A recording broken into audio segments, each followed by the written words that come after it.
चलिए बेटा, आज की क्लास स्टार्ट करते हैं। आज की क्लास में हम करने वाले क्या हैं बच्चे? आज की क्लास में हम करेंगे अकाउंटिंग फॉर शेयर कैपिटल। ठीक है, बहुत दिनों के बाद क्लास कर रहे हैं, अभी कंटिन्यूअसली करेंगे। और जो शेयर कैपिटल नया चैप्टर स्टार्ट करा रहे हैं, ये पूरी बुक जो है वो हमारी बोर्ड एग्जाम में 20 नंबर की आती है। 3 चैप्टर्स थे, एक चैप्टर हटा दिया गया है, अब सिर्फ 2 ही चैप्टर्स बचे हैं और ये 2 चैप्टर मिलकर 20 नंबर के आएंगे और लगभग 20 दिन लगेगा। यानी कि अगले 20 दिन के अंदर अगर आप कंटिन्यूअसली पढ़ रहे हो, 20 से 25 दिन में मान के चल लेता हूं, ठीक है, 25 दिन के अंदर आपके 20 नंबर बोर्ड के पक्के हो जाएंगे। आपको पीछे का कितना आता है कितना नहीं आता है इस बात से कोई फर्क नहीं पड़ता। अगर आपने अभी तक भी अकाउंटेंसी में कुछ भी नहीं पढ़ा है तो अगले 2 महीने के अंदर मैं कोशिश करूंगा कि आपके 40 मार्क्स में पक्के करा दूं। किस तरीके से? तो एक तो शेयर कैपिटल वाली बुक हम पढ़ेंगे और एक थर्ड वॉल्यूम जो है उसको हम करेंगे, यानी ratio analysis, cash flow statement, comparative वगैरह। ठीक है, तो आप लोगों को सिर्फ करना क्या होगा, प्रॉपरली नोट्स बनाने होंगे, डेली बेस पे उसको एक बार रिवाइज करना होगा और प्रॉपरली बस आपको एक बार पढ़ना है और आपके ये 40 नंबर जो है वो लगभग पक्के हो जाएंगे। आप पास बहुत आराम से हो सकते हैं। उसके बाद हम अपना फर्स्ट यूनिट भी आगे कंटिन्यू करते रहेंगे। ठीक है, चलिए अब आगे कंटिन्यू करते हैं अपना जो चैप्टर है आज का, यानी कि अकाउंटिंग फॉर शेयर कैपिटल। ठीक है बच्चे, अकाउंटिंग फॉर शेयर कैपिटल में हमें करना क्या है, सबसे पहले हम समझते हैं। बच्चे क्लास 11th में जब हम थे तो हमने पढ़ा था क्या?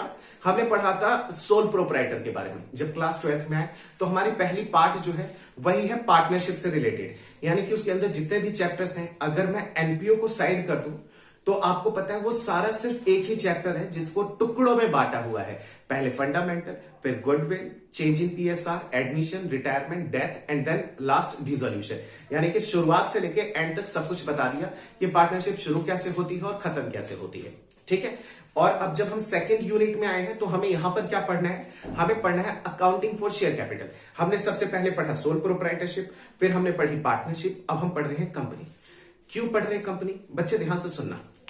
जब हम क्लास 11th में सोल प्रोप्राइटर पढ़े थे तो उसकी एक लिमिटेशंस थी कि एक बंदा कितना बिजनेस में पैसा लगा सकता है। बहुत अनलिमिटेड पैसा नहीं लगा पाएगा, जितनी उसके पास प्रॉपर्टी होगी वो लगाएगा, लेकिन उसके अंदर रिस्क भी है कि उसका सारा पैसा डूब सकता है।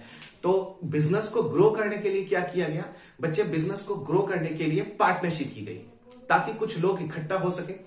मैक्सिमम नंबर ऑफ पार्टनर्स कितने होते हैं? 50 पार्टनर्स होते हैं और 50 लोग मिलकर एक साथ काम कर सकते हैं और 50 लोग जब अपनी अपनी पॉकेट से पैसा लगाएंगे तो अच्छा खासा अमाउंट इकट्ठा हो जाएगा। लेकिन अब आता है कि चलो हमने बिजनेस करा, करते बहुत आगे तक पहुंचे। अब हम चाहते हैं कि बिजनेस को और बड़ा किया जाए। ठीक है, जो हम बिजनेस कर रहे थे उस बिजनेस को और बड़ा किया जाए।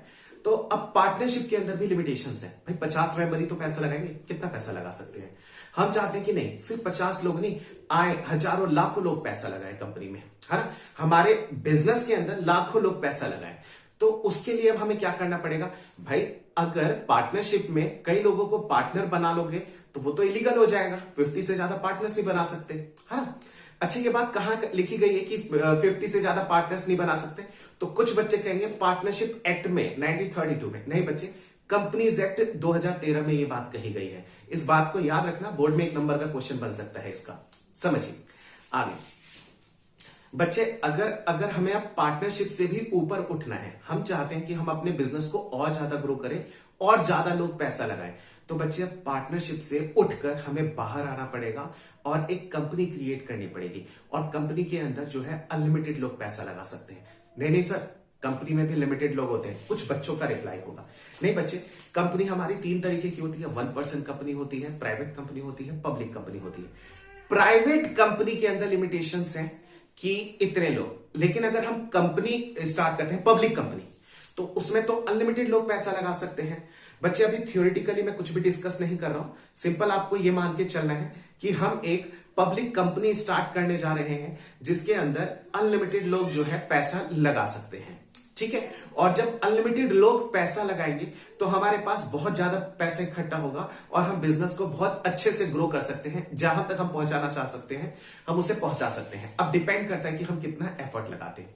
ठीक है, तो अब हमें यह चीज सीखनी है कि कंपनी में कैसे अकाउंटिंग की जाती है, लोग कैसे पैसा लगाते हैं और कंपनी को कैसे पैसा लोगों से मिलेगा।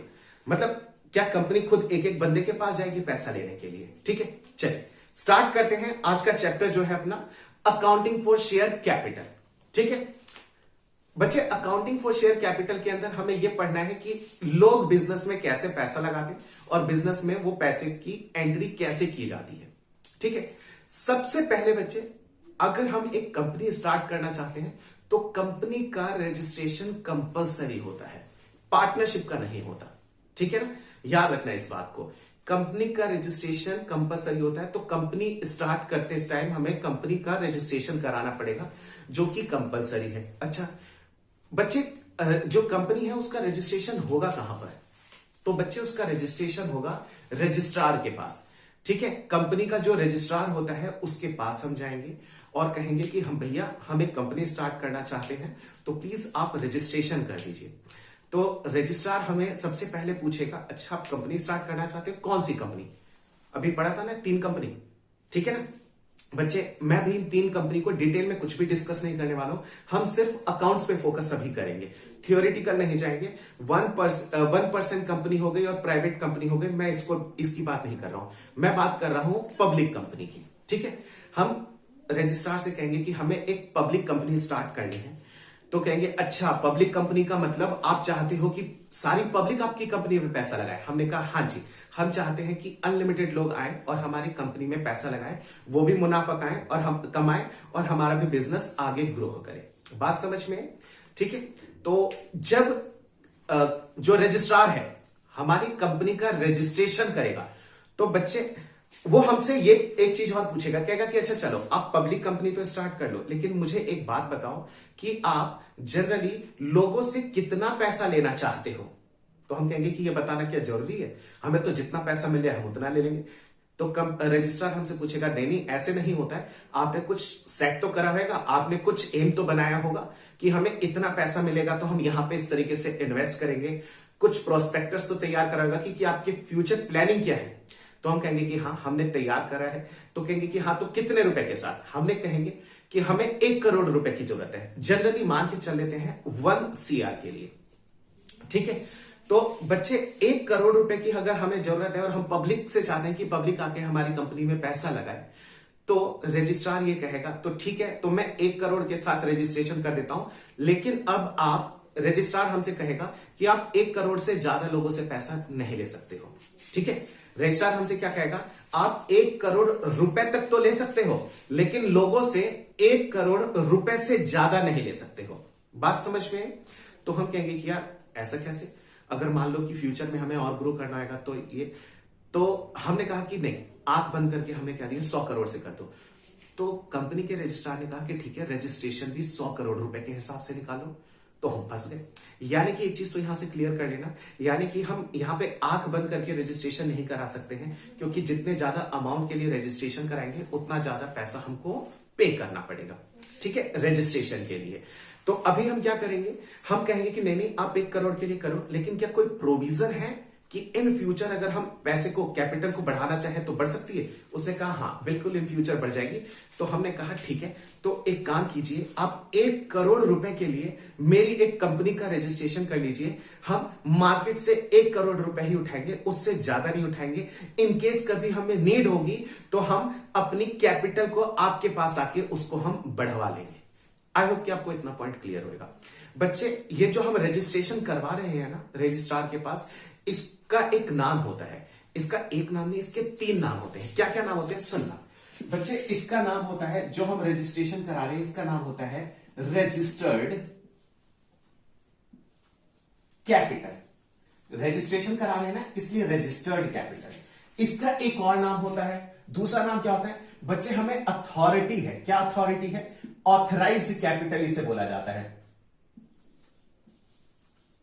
हमें अथॉरिटी है कि हम मार्केट से 1 करोड़ रुपए उठा सकते हैं। रजिस्टर्ड कैपिटल, ऑथराइज्ड कैपिटल, और इसका एक और नाम होता है नॉमिनल कैपिटल। ये 3 नाम होते हैं इसके। ठीक है, यानी कि जब हम रजिस्ट्रार के पास जाएंगे, रजिस्ट्रेशन करवाएंगे, तो जितने रुपए से हम रजिस्ट्रेशन करवा रहे हैं कि हम मार्केट से कितना पैसा उठाएंगे, बच्चों उसको बोला जाता है रजिस्टर्ड कैपिटल, ऑथराइज्ड कैपिटल और नॉमिनल कैपिटल। और हमने कितने रुपए के लिए कराया है सर? हमने कराया है 1 CR के लिए, यानी कि 1 करोड़ रुपए के लिए। बिल्कुल बच्चे, ठीक है। अब बच्चे 1 करोड़ रुपए हम मार्केट से उठा सकते हैं। मार्केट का मतलब जनरल पब्लिक से। हम जाएंगे लोगों से कहेंगे लाओ 1 करोड़ रुपए। तो अब कैसे करेंगे? ऐसा तो है नहीं कि एक रजिस्टर लेके बैठ जाएंगे। समझना, थोड़ी सी ओरली समझो, फिर बोर्ड पे समझाऊंगा, 2 टाइम होएगा, आपको पूरा प्रोसेस समझ में आएगा, जिन बच्चों को बिल्कुल अभी नहीं पता है इन सब चीजों के बारे में, है ना।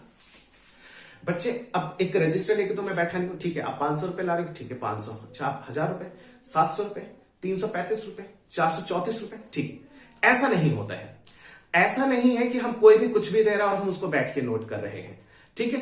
तो सर कैसे होगा? बच्चे, ये 1 करोड़ रुपए को हमें कुछ एक इसका यूनिट एक डिसाइड करना होगा, यानी कि इसको हम एक ऐसे छोटे छोटे पार्ट्स में डिवाइड करेंगे और हर पार्ट की कीमत इक्वल होगी। बात समझ में?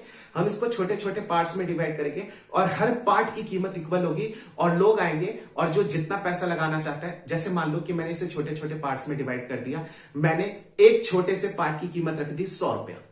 एक छोटा सा पार्ट है, एक छोटा सा यूनिट है, उस यूनिट की कीमत रख दी मैंने 100 रुपया। जैसे कि मान लो ये एक छोटा सा पार्ट है, एक पर्सन आएगा मुझे 100 रुपए देगा और मैं कहूंगा ये लो आप एक 100 रुपए। एक बंदा आएगा और उसे कहा कि मेरे को 500 रुपए लगाने हैं, तो मैं उसको ऐसे ऐसे 5 यूनिट्स जो है वो फॉरवर्ड कर दूंगा। कायदे में 5 नहीं होते, इसमें सीरियल नंबर लिखा रहता है, उसमें लिख दिया जाएगा कि इतने सीरियल नंबर से इतने सीरियल नंबर इस पर्सन को इश्यू कर दिए जाएंगे, है ना। इस तरीके से चीजें होती हैं। अभी ओरली सुनिए, अभी इसको हम प्रैक्टिकली करेंगे, ठीक है। तो बच्चे, होता क्या है, ये जो छोटे छोटे यूनिट्स मैंने तैयार करे हैं ये रहे, है ना। इस छोटे छोटे यूनिट्स को बोला जाता है शेयर। एक शेयर की कीमत 100 रुपए है। एक पर्सन एक शेयर खरीदेगा तो मुझे 100 रुपए देगा। कोई 2 शेयर अगर मान लो खरीदता है तो मुझे 200 देगा। 3 खरीदेगा तो 300 रुपए देगा। तो इस तरीके से करके मार्केट में शेयर इशू किया जाता है। अच्छा सर, ये शेयर बिकते कहां पर है? बच्चे, ये शेयर बिकते हैं बैंक के थ्रू, ठीक है ना। एक बात ध्यान से सुनना, आजकल की मैं वो बात नहीं कर रहा हूं। आजकल तो ऑनलाइन सारी सिस्टम होती हैं। हम वो चीज पढ़ रहे हैं, जब फर्स्ट टाइम मार्केट में शेयर्स इशू किए गए थे तो उस टाइम पे किस तरीके से अकाउंटिंग की जाती थी, ठीक है ना। आजकल की हकीकत बहुत अलग है, लेकिन अभी मार्क्स लाने के लिए हमें किताबों को पढ़ना पड़ेगा और वही जर्नल एंट्रीज हमें पास करनी पड़ेगी, ठीक है। समझना, अब जैसे क्या है कि किसी को शेयर चाहिए तो वो क्या कंपनी के पास आएगा? कंपनी के बाहर कोई स्टॉल या फिर कैनोपी लगेगी? नहीं बच्चे, कंपनी के बाहर कोई स्टॉल या कैनोपी नहीं लगेगी। कंपनी के जो मर्चेंट बैंकर्स होते हैं, जो उनके मेन बैंकर्स होते हैं, उन बैंकर्स के थ्रू शेयर को सेल किया जाता है। अच्छा सर, तो क्या सारे के सारे शेयर्स ले जाके वहां पर रख दिया जाता है और वहां पे बैंक में कोई बंदा बैठकर बेचता रहता है शेयर्स को? नहीं बच्चे, ऐसा भी नहीं होता है। खाली हम बैंक को इन्फॉर्म करते हैं कि हमारे मार्केट में हमारे पास शेयर्स हैं और हम उसको बेचना चाह रहे हैं, आप हमारे बिहाफ पे पैसे कलेक्ट करो। बहुत प्रैक्टिकली सुनना, आगे जर्नल एंट्री में बहुत हेल्प होगी आपकी। हम बैंक से कहते हैं कि भाई हमें क्या करना है, शेयर बेचने हैं और हमारे पास कुछ शेयर्स हैं। आप क्या करो, लोग आपके पास आएंगे और हमारी कंपनी के शेयर्स खरीदेंगे। आप उनको डिटेल बता देना, प्रोस्पेक्टस दे देना, और जो जितना पैसा आपको दे देगा आप चुपचाप उसको रख लेना और उसकी डिटेल्स अपने पास रख लेना। शेयर बेचने का काम बैंक के पास नहीं है, वो कंपनी ही करेगी। कंपनी तो बैंक को सिर्फ इतना बोलती है, मेरी कंपनी है, मैंने बैंक से कहा कि एक काम करो, आप मेरे बिहाफ पे सिर्फ पैसे कलेक्ट करने का काम करो, और बैंक पैसे इकट्ठा करती रहती। अच्छा कैसे करेगी? तो बच्चे, लोग जाते हैं बैंक के पास और बैंक से कहेंगे कि इस नाम की, इस पर्सन की एक कंपनी है, उसके शेयर्स है मार्केट में। तो कहती है हाँ है। तो कहते हैं ठीक है, हमें शेयर्स खरीदना है। तो बैंक कहता है कि आप एक एप्लीकेशन देता है, कहीं जाते हैं ना तो एप्लीकेशन फॉर्म भरी जाती है। लोग एप्लीकेशन फॉर्म भरते हैं और फॉर्म भरने के बाद उसका कुछ कॉस्ट होती है, वो कॉस्ट उसको देते हैं और बाद में वो सारी चीजें उठकर मेरे पास आ जाती हैं और इन्हीं सब चीज की हमें अकाउंटिंग करनी है, ठीक है। चलिए पढ़ना शुरू करते हैं, समझना शुरू करते हैं, ठीक है। अब आपको थोड़ा थोड़ा समझ में आने लग जाएगा चीजें। अभी एक छोटी सी चीज और है, उसके बाद मेन हम अकाउंट स्टार्ट करेंगे। अभी इसको थोड़ा समझ लेते हैं। बच्चे, ये जो 1 करोड़ रुपए के साथ मैंने रजिस्ट्रेशन कराया है, इसे मैं बेसिकली 2 पार्ट्स में बांट देता हूं, ठीक है ना। कंपनी भी जनरली एक काम करती है। 1 करोड़ में से कंपनी ने कहा कि हम सारा पैसा जो है वो किस नाम से उठाएंगे? तो कहते हैं कि भैया हम कुछ पैसा तो उठाएंगे इक्विटी शेयर कैपिटल के नाम से, इक्विटी शेयर कैपिटल के नाम से, और कुछ पैसा उठाएंगे हम प्रेफरेंस शेयर कैपिटल के नाम से, ठीक है बच्चे। अच्छा, इक्विटी शेयर से हमारी कंपनी के ऊपर डिपेंड करता है। कंपनी ने कहा भैया 60 लाख रुपए तो हम इक्विटी शेयर से उठाएंगे और 40 लाख रुपए हम उठाएंगे प्रेफरेंस शेयर के नाम से, ठीक है। अच्छा, मैंने आपको बताया था ना, इसको छोटे छोटे पार्ट्स में डिवाइड किया जाता है। मैं मान के चल लेता हूं, मैंने अभी 100 बोला था ना, मैं मान के चल लेता हूं इक्विटी शेयर को जब छोटे छोटे पार्ट्स में डिवाइड करूंगा तो इसका एक छोटा सा जो पार्ट है, यानी कि एक जो यूनिट है उसकी कीमत हम रखेंगे 10 रुपए, यानी कि एक शेयर की कीमत कितनी होगी? 10 रुपए। ठीक है, अगर एक शेयर की कीमत में 10 रुपए रख दूं तो 10 से डिवाइड करना बताना टोटल नंबर ऑफ शेयर्स कितने हो जाएंगे बच्चे? टोटल नंबर ऑफ शेयर्स हो जाएंगे 6 लाख। ठीक है, यानी कि 6 lakh equity shares of ₹10 each. यानी कि अब मेरे पास 6 लाख इक्विटी शेयर्स हैं और एक शेयर की कीमत है कितनी? 10 रुपए। यानी कि 6 लाख इक्विटी शेयर्स में जब बेचूंगा तो हर शेयर पे मेरे को 10 रुपए मिलेंगे और 6 लाख पे 10 रुपए के हिसाब से मेरे पास 60 लाख रुपए आ जाएंगे। ठीक उसी तरीके से मैंने इसको डिवाइड कर दिया 100 रुपए से। सर ऐसा क्यों? इसे 100 से क्यों, इसे 100 से सॉरी इसे 10 से और इसे 100 से क्यों करा? भाई मेरी मर्जी, यानी कि कंपनी की अपनी मर्जी है, वो कंपनी एक शेयर की कीमत कुछ भी रख सकती है। ठीक है, अच्छा आगे सुनना बच्चे। 40 lakh divided by 100, 40 lakh divided by 100 यानी 40,000, यानी कि 40,000 प्रेफरेंस शेयर्स हैं ऑफ ₹100 ईच। आई होप कि आपको इतना पॉइंट क्लियर होगा। मैं अब इसकी पॉइंट यहीं पे खत्म कर देता हूं। हमें प्रेफरेंस शेयर्स नहीं पढ़ना है, हमें मेन इक्विटी शेयर्स पढ़ना है, तो मैं इसको ही आगे लेके कंटिन्यू करूंगा। कायदे में बस इतना समझा देता हूं कि अब मेरे पास 40,000 प्रेफरेंस शेयर्स है, एक शेयर की कीमत है 100 रुपए। जब मैं 40,000 बेचूंगा तो 100 रुपए के हिसाब से एक बिकेगा और टोटल मेरे पास 40 लाख रुपए इकट्ठे हो जाएंगे। अभी हम उसको इग्नोर करते हैं, अभी हमें अकाउंट्स में इक्विटी शेयर के लिए पढ़ना है, तो इसके लिए करते हैं। अकाउंटिंग दोनों की 100% सेम है। ठीक है, खाली नाम चेंज हो जाएगा, इक्विटी और प्रेफरेंस, और कुछ भी नहीं। समझना बच्चे, 6 lakh equity shares of ₹10 each है। बच्चे क्या मैं 6 लाख बेच रहा हूं? ये मैं बेच तो नहीं रहा हूं ना, ये तो सिर्फ ये चीज लिखिए कि इतने इक्विटी शेयर्स मेरे पास हैं। हो सकता है कि अभी मेरे को इतने पैसे की नीड ना हो, मेरे को चाहिए कितने? तो मेरे को अभी खाली 40 लाख रुपए चाहिए। तो जो थोड़े कि मैं 6 के 6 लाख सारे शेयर्स बेच दूंगा, मैं कहूंगा अच्छा मेरे को 40 लाख शेयर्स चाहिए, तो मैं काम करता हूं, इसमें से खाली 4 लाख शेयर्स को मार्केट में मैं बेचता हूं और 10 रुपए के हिसाब से जब मुझे पैसा मिलेगा तो 4 लाख पे 10 के हिसाब से जब पैसा मुझे मिलेगा तो 40 लाख रुपए मिल जाएंगे। समझना। और बच्चे उसकी एक हेडिंग है, हेडिंग क्या है? मैं हेडिंग लिख देता हूं, wait.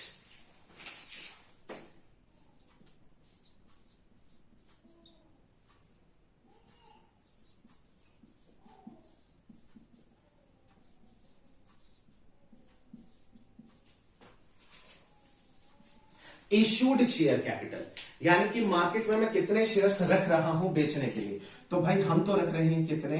4 lakh equity shares of ₹10 each. मैंने इतने शेयर्स मार्केट में रख दिए। अच्छा, जरूरी है कि मैं जितने शेयर्स मार्केट में रखूंगा उतने ही बिकेंगे? जरूरी तो नहीं है ना। हो सकता है कि 4 लाख के पूरे 4 लाख बिक जाए, हो सकता है कि यार लोगों को पसंद नहीं मेरी कंपनी के शेयर्स, लोग मेरी कंपनी में पैसा नहीं लगाना चाहते, तो 3 लाख ही बिके, उससे भी कम बिके, है ना। ये भी पॉसिबिलिटीज है। और ये भी हो सकता है क्या कि 4 लाख मैंने शेयर्स रखे लेकिन शेयर्स जो है वो ज्यादा बिक गए। बच्चे ध्यान से सुनना, अभी आपको याद होगा मैंने अभी आपको एक प्रोसेस बताया था, मेरे शेयर्स बिकेंगे कैसे? बैंक के थ्रू। तो क्या बैंक वाले को मैं शेयर्स दे देता हूं कि कोई भी आएगा उसे शेयर्स उठा के देना और पैसे ले लेना? नहीं सर, आपने तो ये बताया था बैंक को कि बैंक मेरे बिहाफ पे खाली पैसा इकट्ठा करते रहो, जो भी है बस लेते रहो, आपको कुछ भी सवाल जवाब नहीं करने, खाली पैसा उठाओ और पॉकेट भरते रहो अपनी, है ना। तो क्या बैंक को पता है कितने शेयर्स बिक रहे हैं, कितने शेयर्स नहीं बिक रहे हैं? बैंक का काम क्या है? बैंक का काम है खाली एप्लीकेशन फॉर्म भरवाना, और एप्लीकेशन फॉर्म भरवा के एक इन्वेस्टर से, एक जनरल पब्लिक से वो कहते हैं एप्लीकेशन फॉर्म भरो और पैसा हमको दे दो, शेयर तुम्हारे नाम से चढ़ाने का काम है कंपनी का, और company with in a month ये सारा काम कर देगी। बात समझ में आ गई? यानी कि ऐसा हो सकता है कि कुछ लोगों ने जाके अप्लाई करा, किसी ने मान लो 10,000, 50,000, 40, 50 करते करते करते करते लोगों ने टोटल जो डिमांड कर दी वो टोटल 5 लाख या 6 लाख शेयर्स के लिए डिमांड कर दी। ऐसी पॉसिबिलिटीज भी तो है, क्यों नहीं ऐसा हो सकता? बिल्कुल हो सकता है। अगर कोई कंपनी बहुत ज्यादा अच्छी है, वो बहुत अच्छा प्रॉफिट कमाती है, रेप्यूटेड कंपनी है, तो उसके शेयर्स जो हैं वो ज्यादा भी बिकते नहीं हैं लेकिन डिमांड आती है। ठीक है बच्चे, इस पॉइंट को याद रखना। ठीक है, तो मैंने अभी क्या लिखा है यहां पे, इश्यूड शेयर कैपिटल, अगली हेडिंग अपनी बनती है सब्सक्राइब।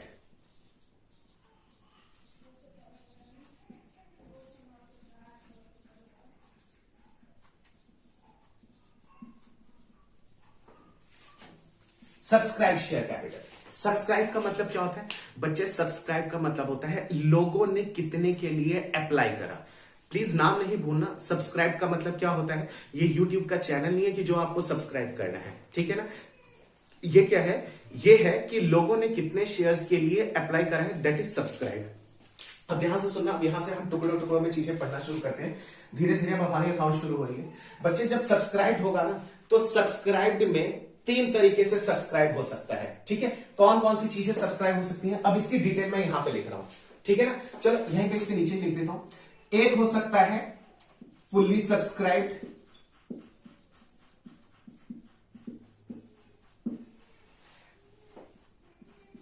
एक हो सकता है अंडर सब्सक्राइब्ड, एक हो सकता है ओवर सब्सक्राइब। सर मतलब बच्चे, मतलब बड़ा आसान है इसका। इसका मतलब यह है कि फुल्ली का मतलब है जितने मैंने मार्केट में रखे सारे के सारे लोगों ने अप्लाई कर दिए, न कम न ज्यादा। फुल्ली का मतलब होता है जितना रखा था उतना ही बिका। अच्छा, अंडर का मतलब, अंडर का मतलब होता है कम।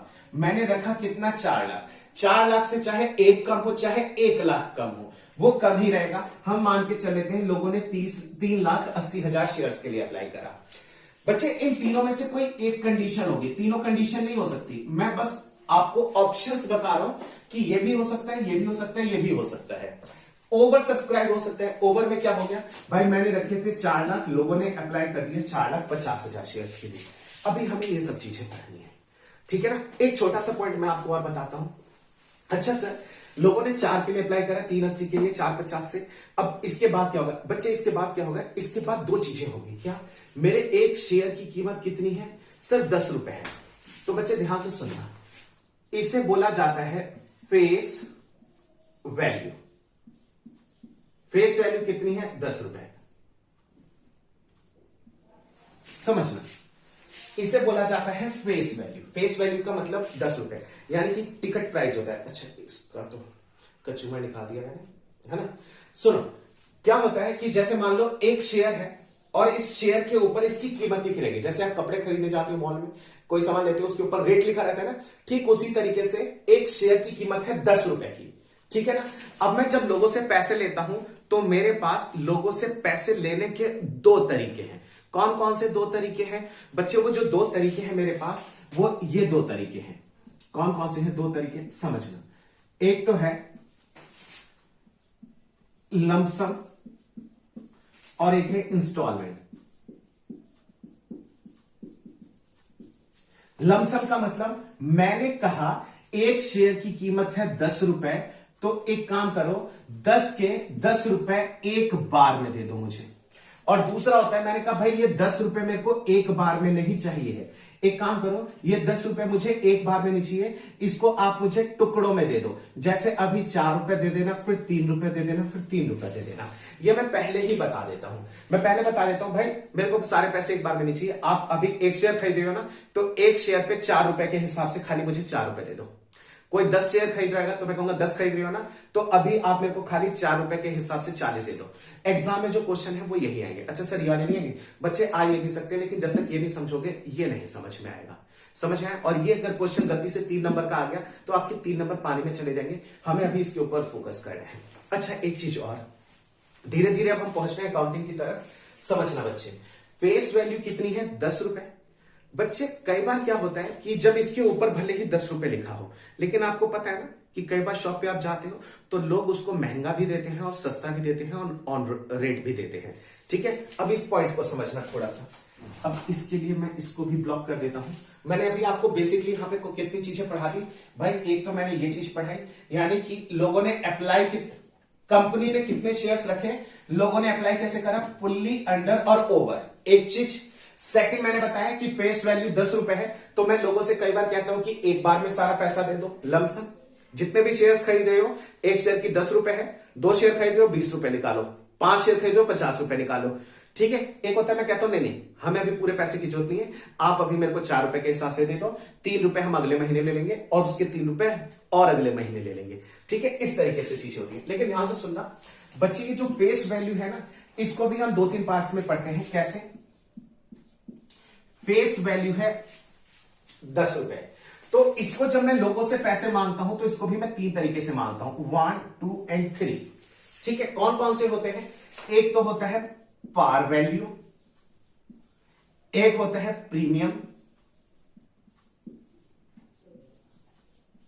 एक होता है डिस्काउंट, ठीक है। ये 3 चीजें होती हैं हमारे, पार वैल्यू, प्रीमियम वैल्यू और डिस्काउंट वैल्यू। क्या है पार, प्रीमियम और डिस्काउंट? भाई 10 रुपए वाला जो शेयर है, हम इसे कई बार महंगे पे बेचते हैं। 10 वाला शेयर जब 10 वाली चीज को 10 पे बेचते हैं। पार का मतलब जितना फेस वैल्यू है उतने रुपए में बेचा।